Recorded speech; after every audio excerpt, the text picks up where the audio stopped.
স্বাগত নিউজ 24 সকাল 10টার সংবাদে সাথে আছে আমি আফসার উদ্দিন। মহামারীর মধ্যে করোনা টেস্টের সংখ্যা বাড়াতে অ্যান্টিজেন টেস্ট শুরু করে স্বাস্থ্য অধিদপ্তর। এর মধ্যে সারা দেশে 29টি স্থানে স্থাপন করা হয়েছে পরীক্ষা বুথ, কিন্তু মিলছে না সাড়া। স্বাস্থ্য বিভাগের পরিসংখ্যান বলছে 29 সেন্টারে একদিনে টেস্ট হয়েছে মাত্র 54টি। কেন এই অবস্থা, সংকট কোথায়, সেই খোঁজ জানাতে এই মুহূর্তে আমাদের সহকর্মীরা যুক্ত হবেন। যশোর, সাভার ও পঞ্চগড় থেকে যুক্ত হচ্ছেন সহকর্মী রিপন হোসেন, নাজমুল হুদা ও সরকার হায়দার। আমরা শুরুতেই যশোর থেকে যুক্ত হব। যশোর থেকে আমাদের সাথে যুক্ত হচ্ছেন সহকর্মী রিপন হোসেন। রিপন, অ্যান্টিজেন টেস্টে সাড়া না মেলার কারণ কি, আর এ বিষয়ে সংশ্লিষ্টদের কোনো বক্তব্য আছে কিনা, কি বলছেন তারা? এই পর্যন্ত 5 তারিখ থেকে পরীক্ষা শুরু হয়েছে। আমরা দেখেছি যে 99টি পরীক্ষা হয়েছে, যার ভিতরে 11টি পজিটিভ আসছে। তো আমার সাথে রয়েছে যশোর 250 হাসপাতালের তত্ত্বাবধায়ক ডাক্তার দিলীপ কুমার রায়। আমি তার সাথে শুধু কথা বলবো। আপনার কাছে একটু জানতে চাই, আমরা দেখছি যে 19 দিনে 99টি পরীক্ষা হয়েছে অ্যান্টিজেনের। এই যে এত কম পরীক্ষা, এর কারণ কি বলবেন? আমাদের এখানে 5ই ডিসেম্বর থেকে এই অ্যান্টিজেন টেস্ট শুরু হয়েছে। তো এই অ্যান্টিজেন টেস্ট শুরু হওয়ার পরে এর কিছু নিয়মতান্ত্রিক বাধ্যবাধকতা আছে। যাদের জ্বর, সর্দি, কাশি 1 সপ্তাহ ভিতরে সীমাবদ্ধ, শুধুমাত্র তাদেরই র্যাপিড অ্যান্টিজেন টেস্ট করা হয়। আর যাদের 7 দিনের উপরে জ্বর, সর্দি, কাশি থাকে তাদেরকে আমরা RT-PCR পাঠাই। এটি একটা বিষয়। আর তাছাড়া প্রচারণার ক্ষেত্রে আমরা গত করোনা কমিটির সিদ্ধান্ত নিয়েছি যে তথ্য কর্মকর্তার মাধ্যমে আমাদের প্রচারণা বাড়াতে হবে, সাধারণ জনগণ যাতে এটা জানতে পারে, এবং জ্বর, সর্দি, কাশি হলে তারা যাতে গ্রাম্য ডাক্তারের কাছে চিকিৎসা না নিয়ে সরাসরি আমাদের কাছে আসলে আমরা 7 দিনের জ্বর, সর্দি, কাশির ভিতরে যদি সীমাবদ্ধ থাকে তাহলে আমরা এই র্যাপিড অ্যান্টিজেন টেস্টটা আমরা এখানে করাতে পারবো এবং আমাদের এই টেস্টের সংখ্যা বৃদ্ধি পাবে। মাত্র 5টি করে পরীক্ষা হচ্ছে, আমরা যদি পরিসংখ্যান দেখি, আসলে এতে তো অনেক কম। এবং এই ক্ষেত্রে আপনারা আরো বেশি পরীক্ষার জন্য কোনো পদক্ষেপ নিয়েছেন কি? আমরা এখানে স্থানীয় যেসব স্কলে যেসব ডিশ অ্যান্টিনার মাধ্যমে যেগুলো গ্রামে গঞ্জে প্রত্যন্ত অঞ্চলে দেখানো হচ্ছে, এবং আমরা আমাদের তথ্য কর্মকর্তার মাইকিংয়ের মাধ্যমেও জনগণকে উদ্বুদ্ধ করছি। কিন্তু যশোরে যে সংখ্যক করোনা রোগী বৃদ্ধি পেয়েছিল সেটা এখন কমে এসেছে, এবং কমে এসে এখন আমাদের প্রতিদিন ফ্লু কর্নারে 10টা, 15টা, 20টার বেশি আউটডোরে রুগী আসছে না, রুগীর সংখ্যা অনেকটা কমে গিয়েছে। তো এই জন্য যেহেতু রুগী কম এবং যেহেতু 7 দিনের বেশি জ্বর, সর্দি, কাশি 7 দিনের ভিতরে রুগী না আসলে তাদের টেস্ট করা সম্ভব হয় না, সেই জন্য আমরা আমাদের এই র্যাপিড অ্যান্টিজেনের সংখ্যা এখন কম হচ্ছে। অন্যান্য যে সরঞ্জাম, সেটি কি সব ঠিক আছে কি, নাকি কোনো ঘাটতি আছে? না, আমাদের সরঞ্জামের এই টেস্ট করার জন্য সরঞ্জামের কোনো ঘাটতি নাই, এবং আমাদের ম্যান পাওয়ারও ঢাকা থেকে প্রশিক্ষণপ্রাপ্ত চিকিৎসক প্রশিক্ষণ নিয়ে আসছে এবং কাজ যথারীতি চলছে। আপনাকে অসংখ্য ধন্যবাদ। আপনি শুনছিলেন যে এই পরীক্ষার যে কম হওয়ার কারণ তিনি বলছিলেন যে অসচেতনতার অভাব রয়েছে, এবং যে হাসপাতালে রোগীর সংখ্যা কম রয়েছে, সেই কারণে কিন্তু এই পরীক্ষাটা কম হচ্ছে বলে জানিয়েছেন। এবং প্রচারণা যেটা রয়েছে, সেই প্রচারণাও কম রয়েছে বলছেন। যে প্রচারণার সামনে যে দিনগুলো রয়েছে, সেই সামনের দিনগুলোয় প্রচারণা হয়তো বাড়ালে আরও এই সংখ্যাটি বাড়তে পারে, এবং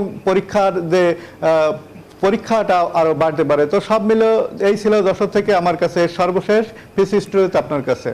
রিপন, আপনাকে ধন্যবাদ আমাদের সাথে যুক্ত হওয়ার জন্য। আমরা অ্যান্টিজেন টেস্ট নিয়ে আরও তথ্য জানবো। আমরা এই মুহূর্তে যুক্ত হব সাভার থেকে যুক্ত হচ্ছেন সহকর্মী নাজমুল হুদা। নাজমুল, সাভার সেন্টারে গত কয়েকদিনে কতগুলো টেস্ট করা হয়েছে, আর টেস্ট কম হওয়ার পেছনে আসলে কি কারণ খুঁজে পেয়েছেন, জানাবেন।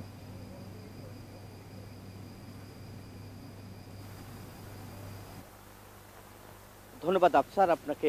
আপনি যেমনটি বলছিলেন অ্যান্টিজেন টেস্টের কথা, করোনার এই মহামারীর প্রাদুর্ভাব ঠেকাতে এবং এইখানে যে আসলে জরুরি যে আপনি দেখছেন যে নমুনাগুলো সংগ্রহ করার জন্য আপনার এখানকে করোনা ভাইরাস নমুনা সংগ্রহ করছে। এখানে কিন্তু এমনি সুরক্ষিত 2টি বুথ রয়েছে, এবং সেই বুথ থেকে এমনি করোনা সংগ্রহ করছে। এবং এছাড়া অ্যান্টিজেন টেস্ট যেটা রয়েছে সেটা কিন্তু 250টি দেওয়া হয়েছে এখানকার যে আসলে এই সাভার স্বাস্থ্য কমপ্লেক্সের যে কর্মকর্তা, আমি তার সঙ্গে একটু কথা বলবো। সাইমুল হুদা তিনি আমাদের সঙ্গে রয়েছেন এবং কেন কম হচ্ছে এবং সেই বিষয় নিয়ে কথা বলবো। এবং এই অঞ্চলটি হচ্ছে শিল্প অঞ্চল এবং প্রচুর রোগী রয়েছে। আসলে এই অ্যান্টিজেন টেস্টের নমুনা আপনারা সংগ্রহ করছেন, কম হচ্ছে কেন, কি মনে হচ্ছে এর পিছনে কোনো কারণ রয়েছে? হ্যাঁ, ধন্যবাদ আপনাকে এবং নিউজ 24-কে। আসলে আমরা গত 18 তারিখে 250 অ্যান্টিজেন কিট পেয়েছি। এখন অ্যান্টিজেন কিট কাদের জন্য ব্যবহার করতে হবে একটা সুনির্দিষ্ট একটা গাইডলাইন রয়েছে, সেটা হলো কমপক্ষে 5 থেকে 7 দিন যাদের জ্বর, কাশি বা স্মেল পাচ্ছে না এবং বা শ্বাসকষ্ট হচ্ছে, ঠান্ডা, তাদেরকে শুধু করা হবে, মানে সকলের জন্য না। অ্যান্টিজেনটা শুধুমাত্র যাদের তাও 5 থেকে 7 দিন অতিবাহিত হয়েছে তাদের জন্য। আমরা একই সাথে 2টা নমুনা নিয়ে রাখি। যদি পজিটিভ হয়, যদি লাল 2টি দাগ আসে তাহলে এটা পজিটিভ। আমরা তাৎক্ষণিক রোগীকে বলে দিচ্ছি যে আপনি পজিটিভ এবং তাকে প্রয়োজনীয় চিকিৎসা দেওয়া হচ্ছে। যদি অ্যান্টিজেন কিটে নেগেটিভ আসে তাহলে কিন্তু আমরা আবার RT-PCR করার জন্য ল্যাবে পাঠাই। ল্যাব তখন তার মোবাইল নাম্বারে মেসেজ পাঠিয়ে দিবে যথাসময়ে যে সে পজিটিভ কি নেগেটিভ। ধন্যবাদ আপনাকে। যেমনটি আসলে বলছিলেন, এখানকার চিকিৎসক তিনি কিন্তু আসলে বিস্তারিত ব্যাখ্যা দিয়েছিলেন এবং এখানে 2জন টেকনোলজি রয়েছে, তারা আসলে প্রশিক্ষণ নিয়েই মূলত করোনা টেস্টের নমুনা সংগ্রহ করছে এবং সেখান থেকে তারা আসলে টেস্ট করছে। এই ছিল আমার কাছে অ্যান্টিজেন টেস্টের সর্বশেষ খবর। চলে যাচ্ছে স্টুডিওতে আফসারের কাছে। আফসার। নাজমুল, আপনাকে ধন্যবাদ আমাদের সাথে যুক্ত হওয়ার জন্য। সাভার সেন্টার থেকে যুক্ত হচ্ছিলেন সহকর্মী নাজমুল।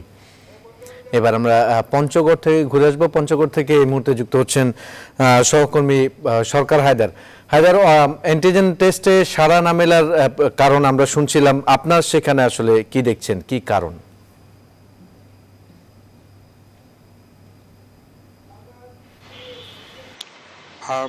ধন্যবাদ আফসার। আমরা যেটা দেখছি এটা মূলত শীত প্রধান এলাকা পঞ্চগড়। এখানে করোনা সংক্রমণটাও একটু বেশি থাকার কথা ছিল, কিন্তু সেইভাবে কিন্তু করোনা সংক্রমণটা আমরা দেখতে পাচ্ছি না।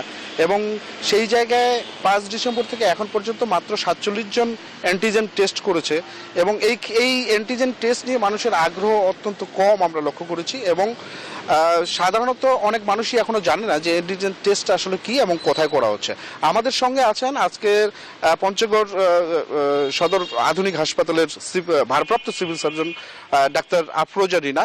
আমরা তার কাছে মূলত জানতে চাইবো যে কেন মানুষ আসলে অ্যান্টিজেন টেস্ট করতে আসছেন না এবং এটা করতে গেলে আপনারা কি করছেন? আসলে অ্যান্টিজেন টেস্ট করতে আগ্রহী না, কথাটা ঠিক না। আসলে মানুষ এখন কোভিড-19 টেস্ট অনেকে করতে চাচ্ছেন না, অনেকে এটা আসলে গোপন করে যাচ্ছেন। এবং আমরা কিন্তু এটা প্রচার করছি যে অ্যান্টিজেন টেস্টটা আমরা আধা ঘন্টার মধ্যে এটা রেজাল্ট দিচ্ছি। এবং ইতিমধ্যে আমরা 47 জন পেশেন্টের আমরা অ্যান্টিজেন টেস্ট করেছি এবং এর মধ্যে 10 জন টেস্ট পজিটিভ এসেছে। এবং আমরা কিন্তু এটা প্রচার করে যাচ্ছি এবং আমার মনে হয় যে মানুষ যখন পুরোপুরিভাবে জানবে তখন মানুষের আগ্রহটা আরেকটু বেড়ে যাবে। তবে আমাদের এখন যেটা সবচেয়ে বেশি দরকার যে আমাদের আসলে করোনা রোগীগুলোকে বেশি করে টেস্ট, যারা কোভিড-19 যারা সাসপেক্টেড কেস তাদেরকে বেশি করে পরীক্ষা করানো। মানুষ আসলে কেন জানি ভয়ে এখন টেস্ট করতে চায় না যে আমাকে টেস্ট করলে ঘরে থাকতে হবে বা আমি সমাজ থেকে বিচ্যুত হব কিনা। আমরা তো তারপরও মানুষের মধ্যে সচেতনতা বৃদ্ধির জন্য বিভিন্নভাবে কাজ করে যাচ্ছি। ধন্যবাদ আপনাকে। আমরা এতক্ষণ জানছিলাম ভারপ্রাপ্ত সিভিল সার্জন আমাদের বলছিলেন যে মানুষ আসলে ভয়ও পাচ্ছেন যে করোনা টেস্টের জন্য। তো আফসার, এই ছিল আমার কাছে সর্বশেষ তথ্য। আমরা ফিরে যাচ্ছি স্টুডিওতে আবার আপনার কাছে। সরকার হায়দার যুক্ত হয়েছিলেন, আপনাকে ধন্যবাদ আমাদের সাথে যুক্ত হওয়ার জন্য। আমাদের সহকর্মীরা বিভিন্ন প্রান্ত থেকে, দেশের বিভিন্ন প্রান্ত থেকে জানাচ্ছিলেন অ্যান্টিজেন টেস্টে সাড়া না মেলার পেছনে আসলে কি কি কারণ। দর্শক, এই মুহূর্তে চট্টগ্রামে চলছে রাষ্ট্রপতি কুচকাওয়াজ। আমরা সরাসরি যুক্ত হচ্ছি চট্টগ্রামে।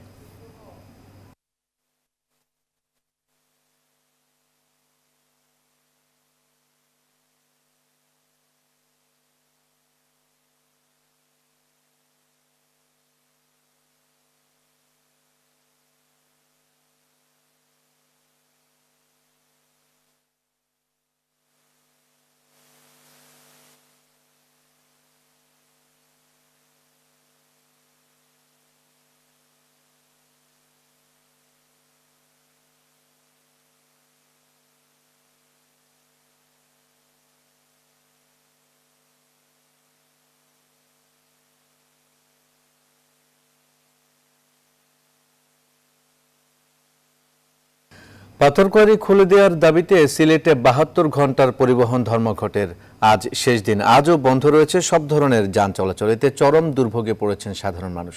এ বিষয়ে বিস্তারিত জানাতে সিলেট থেকে যুক্ত হচ্ছেন সহকর্মী সৈয়দ রাসেল।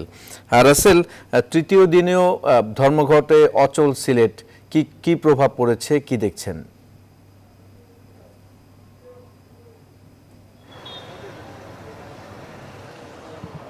জি ধন্যবাদ আফসার। আসলে গত ২১ তারিখ থেকে সিএনজি চালিত অটোরিকশা এই ধর্মঘটের ডাক দেয় তাদের এই সিএনজিতে গ্রিল লাগানোর প্রতিবাদে। আর এরপর দিন ২২ তারিখ থেকে ২২ ডিসেম্বর থেকে পরিবহন শ্রমিক কিংবা ট্রাক মালিক সব মিলে একত্র হয়ে তারা এই ধর্মঘটের ডাক দেয় পাথরকুয়ারি খুলে দেওয়ার দাবিতে। তো দুটি দাবিতে সিএনজির এই ৩ দিন হয়ে গেল গতকালকে। তো গতকালকে ৩ দিন হওয়ার পরে তারা পুলিশের সাথে বৈঠক করে এই বৈঠকটা ফলপ্রসূ হওয়ার পর থেকে সিএনজি এই চালিত অটোরিকশারা তারা এই ধর্মঘটটি তুলে নেয়। যে কারণে আজকে সকাল থেকে সিএনজি চালিত অটোরিকশা শহর জুড়ে চলছে, সেই সাথে চলছে এই লেগুনা কিংবা এই মিনি বাস সেগুলো চলতে শুরু করেছে। কিন্তু এই পরিবহন শ্রমিক যেটা যাত্রী পরিবহন যেগুলো বড় বাস যেগুলো দূরপাল্লার বাস কিংবা লোকাল বাস সেগুলো এখন পর্যন্ত শুরু হয়নি। অর্থাৎ আজকে তাদের তৃতীয় দিন চলছে। হয়তো আজকে গেলে তারা হয়তো তাদের তৃতীয় দিন পূর্ণ হয়ে গেলে তারা হয়তো নতুন কোনো সিদ্ধান্ত নিতে পারে। আমি এই সিলেটের পরিবহন শ্রমিকদের সাথে কথা বলেছিলাম, তারা বলেছে যে আসলে প্রশাসনের পক্ষ থেকে এই যে ধর্মঘট শুরু হয়েছে এই ধর্মঘটের ব্যাপারে বা তুলে নেওয়ার ব্যাপারে বা আশ্বাস দিয়ে যে বৈঠক যেগুলো হয় সেগুলো আসলে এরকম কোনো বৈঠক হয়নি এখন পর্যন্ত প্রশাসনের পক্ষ থেকে তাদের সাথে। তো তারা এই প্রশাসনের কোনো আশ্বাস না পেয়ে তারা ৩ দিন এই আসলে ধর্মঘট সমাপ্ত করবেন এবং পরবর্তীতে হয়তো নতুন করে তাদের নিজেদের মধ্যে আলোচনা করে হয়তো নতুন কোনো কর্মসূচি দিতে পারেন। আর আরেকটা জিনিস জানিয়ে রাখি, গতকালকে রাতে সিলেটের বিশিষ্ট ১০ নাগরিক একটি বিবৃতি দিয়েছেন। বিবৃতি তারা বলেছেন যে এই কুয়ারি খুলে দেওয়ার যে দাবিটা করা হচ্ছে সেটি আসলে আদালত অবমাননার সামিল। তাদের দাবি হচ্ছে ২০১৫ সাল থেকে ২০২০ সাল পর্যন্ত এখন পর্যন্ত অন্ততপক্ষে ৯৫ জন শ্রমিক ওই পাথরকুয়ারিতে মারা গেছেন। সিলেট থেকে আমাদের সহকর্মী রাসেল যুক্ত হয়েছিলেন, ধন্যবাদ আপনাকে। পাথরকুয়ারি খুলে দেওয়ার দাবিতে সিলেটে ৭২ ঘন্টা পরিবহন ধর্মঘটের আজ শেষ দিন চলছে, সে বিষয়ে বিস্তারিত জানাচ্ছিলেন আমাদের সহকর্মী। যুক্তরাষ্ট্রের পর এবার দ্বিতীয় দেশ হিসেবে মডার্নার করোনা ভ্যাকসিনকে জরুরি ব্যবহারের অনুমোদন দিল কানাডা। চলতি বছরের শেষেই দেশটি ১,৬৮,০০০ ডোজ টিকা হাতে পাবে বলে বুধবার নিশ্চিত করেছেন কানাডীয় প্রধানমন্ত্রী জাস্টিন ট্রুডো। এছাড়া আগামী জানুয়ারির মধ্যে ফাইজার ও মডার্না দুই ভ্যাকসিনেরই ১২ লাখ ডোজ পাওয়া হবে বলে জানিয়েছেন তিনি। এদিকে মেক্সিকোতে একই দিনে পৌঁছে গেছে ফাইজার ভ্যাকসিনের প্রথম চালান। আজ থেকে স্বাস্থ্যকর্মীদের শরীরে টিকা প্রয়োগ শুরু করবে দেশটি। আর আগামী শনিবার থেকে প্রতি সপ্তাহে ফাইজার বায়োএনটেকের সাড়া ৩ লাখ ডোজ ভ্যাকসিন হাতে পাবে স্পেন। অন্যদিকে নিজেদের দেশে উৎপাদিত চীনের সিনোভ্যাকের করোনা ভ্যাকসিনটি ৫০%-এরও বেশি কার্যকর হয়েছে বলে দাবি করেছে ব্রাজিল।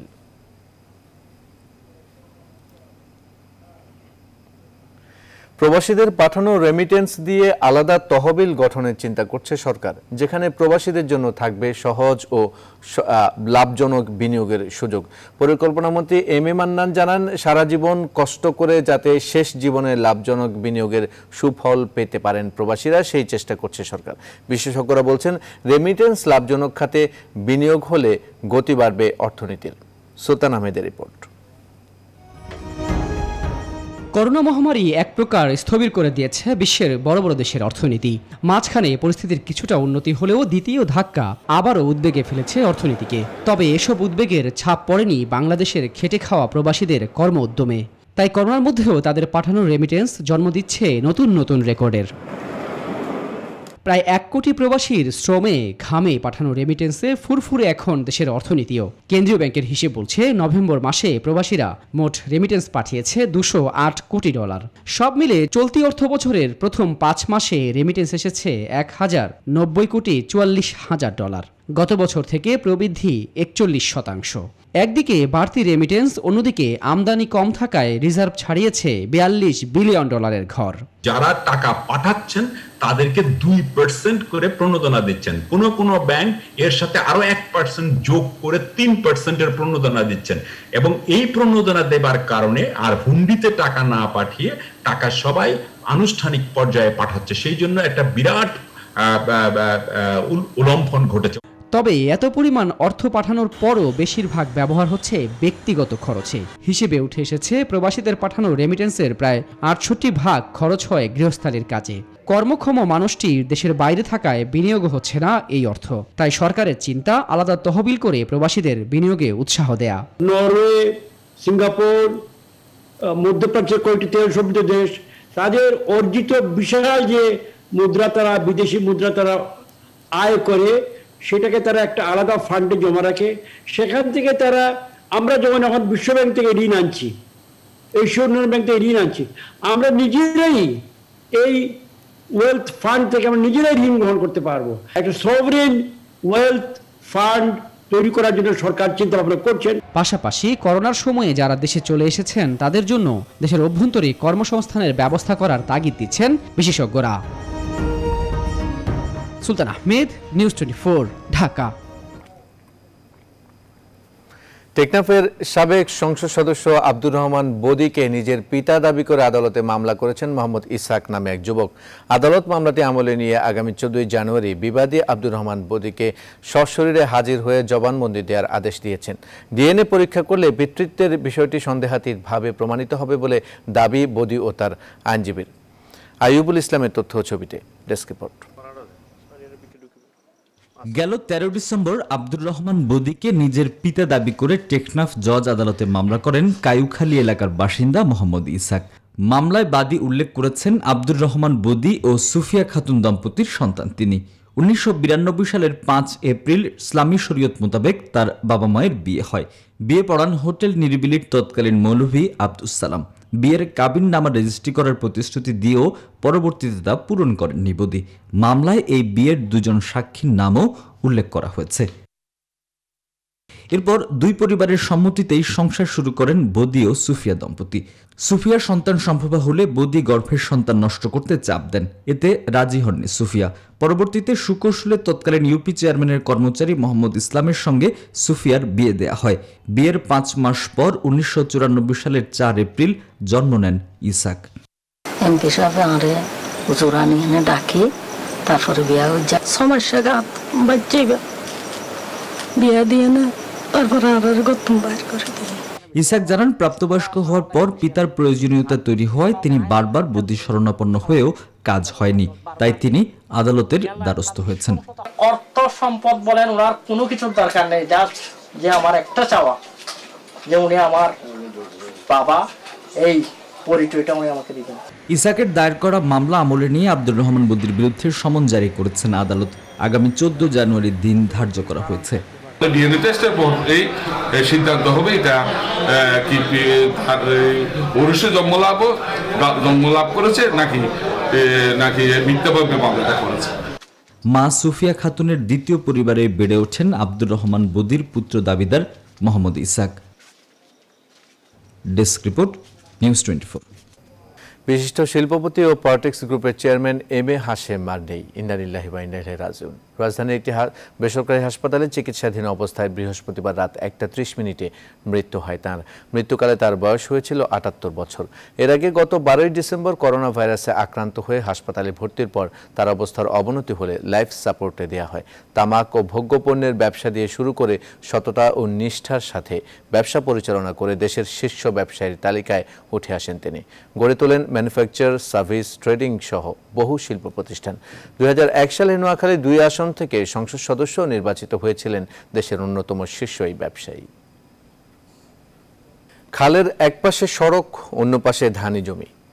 কৃষক ছাড়া সাধারণ মানুষের চলাচল নেই। তবুও সুনামগঞ্জের ভাতগাঁও ইউনিয়নের চেলা খালের উপর 3 কোটি টাকা ব্যয়ে নির্মাণ করা হয়েছে সেতু।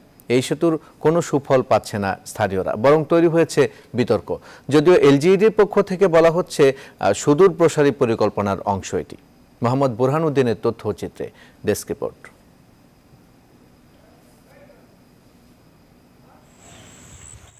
সুনামগঞ্জের ভাতগাঁও ইউনিয়নের আনুজনী গ্রামের পাশের চেলাখালের ওপর 2017 সালে সেতু নির্মাণের উদ্যোগ নেয় স্থানীয় সরকার প্রকৌশল অধিদপ্তর। 3 কোটি টাকা ব্যয়ে নির্মিত এই সেতু 2019 সালে উদ্বোধন করা হয়েছে। স্থানীয়দের অভিযোগ, সেতুর এক পাশে সড়ক, অন্য পাশে ধানের জমি। তবু খালের ওপর নির্মাণ করা হয়েছে সেতু। এ সেতুর কোনো সুফলও পাচ্ছেন না তারা। আবার এই সেতুটি তুলনামূলক নিচু হওয়ায় বর্ষা মৌসুমে সেতুর নিচ দিয়ে নৌকা চলাচল ব্যাহত হচ্ছে। বিরুজ তো রাস্তা নাই, কোনো বিরুজ কোনো কামে লাগতো না। ওখানে যদি রাস্তাঘাট হয় না, সড়ক হয় না, বুঝে নাই দিকুর কোনো মূল্য নাই। ওখান দুদিন হাইরে পাশে গ্রাম আছে, এই গ্রামে বর্ষাকালে যাওয়া আসা যায় না। শুধুমাত্র এখানে একটা শো হিসাবে, মানে এখানে মানুষ খালি দেখতে পারে, কিন্তু এইটা কোনো কাজে লাগে না। অবশ্য এলজিইডির দাবি, সুদূর প্রসারী পরিকল্পনার অংশ হিসেবেই এ সেতু নির্মাণ করা হয়েছে। সঠিকভাবে এটা বিভিন্ন সার্ভে করে নির্দিষ্ট করা হয়। রাস্তার চেয়ে অনেক হাইট আছে। এখানে একটি ইউনিয়ন পরিষদ আছে, 2টি উচ্চ বিদ্যালয়, 2টি প্রাথমিক বিদ্যালয় আছে এবং 2টি মাদ্রাসা এবং 2টা হাট আছে। এখানে একটা শর্টেস্ট কানেক্টিভিটি, মানে অল ওয়েদার কানেক্টিভিটি হবে। তবে এখন বর্তমানে যে সাবমার্জিবল অংশটুকু আছে, যে ড্রাই সিজনে মানুষ সাবমার্জিবল অংশে যাতায়াত করতে পারে। এই সেতুর দৈর্ঘ্য 66 মিটার, প্রস্থ 7.5 মিটার। Desk report, news 24। রাত পেরোলে খ্রিস্ট ধর্মের সবচেয়ে বড় ধর্মীয় উৎসব বড়দিন। তবে করোনা মহামারীর প্রকোপে এবার থাকছে না উদযাপনের অনেক চিরচেনা চিত্র। ভাইরাসটির সংক্রমণে বিপর্যস্ত গোটা বিশ্ব। তবুও সর্বোচ্চ সংক্রমণের মধ্যে দেশে দেশে চলছে নানা আয়োজন। উৎসবটিতে বাড়তি সতর্কতা দেওয়ার আহ্বান জানিয়েছেন স্বাস্থ্য বিশেষজ্ঞরা। রাশিয়ার মস্কোতে দেশের বিভিন্ন প্রান্ত থেকে নানা আকৃতির ক্রিসমাস ট্রি নিয়ে সাজানো হয়েছে ঐতিহ্যবাহী ক্রিসমাস ট্রি মার্কেট। উৎসবকে সামনে রেখে সংক্রমণ ঠেকাতে আজ থেকে 4 দিনের লকডাউন ঘোষণা করেছে ইতালি। ফলে দেশটিতে এবারের আয়োজন হবে ঘরোয়াভাবে। জার্মানিতে রয়েছে কঠোর বিধিনিষেধ। বড়দিনের মধ্যেও অধিকাংশ শপিং মল বন্ধ রেখেছে প্রশাসন। ক্রিসমাস উপলক্ষে যুক্তরাষ্ট্রের একাধিক অঞ্চলে 4 স্তরের বিধিনিষেধ আরোপ করেছে পুলিশ প্রশাসন। সংক্রমণের মধ্যেও বুধবার যুক্তরাষ্ট্রের নিউ ইয়র্কে রকফেলার সেন্টারে ক্রিসমাস ট্রি দেখতে ভিড় জমিয়েছেন শহরটির বাসিন্দারা।